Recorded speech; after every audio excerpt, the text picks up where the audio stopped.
Well, hi again, everyone. I'm Bill Sheridan with the Maryland Association of CPAs, and as you're no doubt aware, things have changed awfully dramatically for CPAs in recent years, and that goes for their business development strategies as well. I sat down with Greg Conderacci recently to talk about some of these changes. Greg is a senior fellow with the Business Learning Institute, and he's also head of Good Ground Consulting, and he spends a lot of time thinking about business development and about the areas in which CPAs can really make their mark. I asked Greg, given everything that's happened recently, and that includes the economy, new regulations, just massive overall complexity, how these things have changed CPAs' thinking when it comes to business development. Here's what he had to say. I think a lot has changed over the last several years in terms of what people look to their CPAs to do. I think we have living in a world where trust is one of the most precious commodities, and I think CPAs basically have the trust brand down pretty good. They are highly trusted, and now I think people are looking to their CPAs to provide more than just advice about generally accepted accounting principles. They're looking for good business strategy and to meet needs that often we don't think of CPAs meeting. What kind of opportunities are out there for CPAs these days that they might be able to take advantage of from a business development point of view?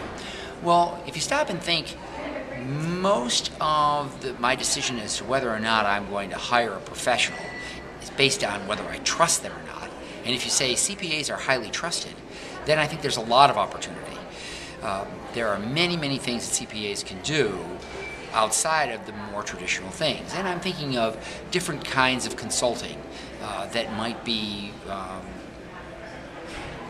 a little outside of the box. So therefore, when it comes time to sell services, if you're a CPA, if you just think, well, all I do is tax or all I do is audit and that's the only thing that I have to sell, then you're really shortchanging yourself. Really, there's probably a lot more value there. And you can build a lot of extra business on that base of trust. And okay, so we talked about some opportunities. How about some potential pitfalls or challenges that they might want to look out for? Well, probably the biggest single pitfall that professionals fall into is because we are so client-focused and because we are helping profession, we tend to say yes when we should probably say no.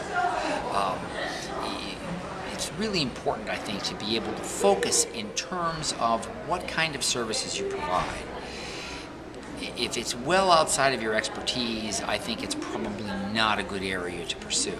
On the other hand, I think the CPAs leave a lot of money on the table when they don't move into areas that are really very closely related to the type of work that they're already doing.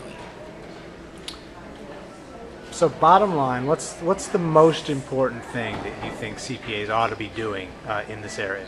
I think the number one thing that CPA needs to do is to be genuinely curious about everything that's going on in a client. Because we tend to say, well, you know, that problem or that need is not something that I directly provide a solution for. And the truth is, we probably should provide more solutions for more needs than we know. And if we stop exposing needs, if we don't ask about all the client's needs and understand the client's business really, really well, the chances are that even the solutions that we think are meeting those needs may not be working.